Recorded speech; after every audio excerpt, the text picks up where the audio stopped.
Agora é Bené, o governador de Lula. Na segurança pública da Paraíba, falta tudo. Falta gente, falta estrutura, falta gestão. A pouca polícia que tem na Paraíba está no lugar errado. Na central de polícia, temos plantões com apenas 6 pessoas para atenderem a 1 milhão de paraibanos.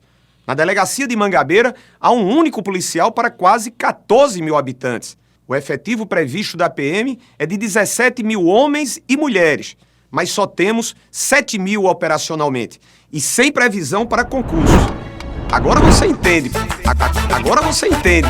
Porque não podemos mais sair com o celular na rua. E porque existem mais de 20 mil carteiras de identidades represadas em João Pessoa.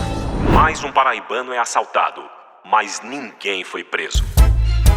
E por falar em segurança, onde anda o efetivo que a gente não vê?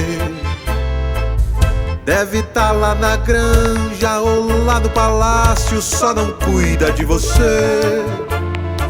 E por onde a gente anda, o que mais se escuta é o velho refrão: pega ladrão, pega ladrão.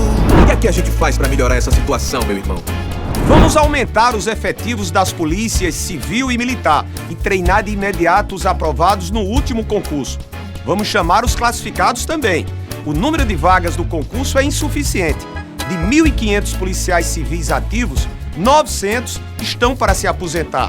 Agilizaremos o plano de cargos e remuneração da Polícia Civil para que os salários da Paraíba não sejam, como hoje, os mais baixos do Brasil. É por isso que a gente canta Bené, Bené. Em 2 de outubro, voto veneziano para o governador.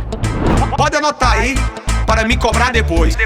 A partir de janeiro, a polícia vai para a rua proteger vocês. Bené, o governador da segurança.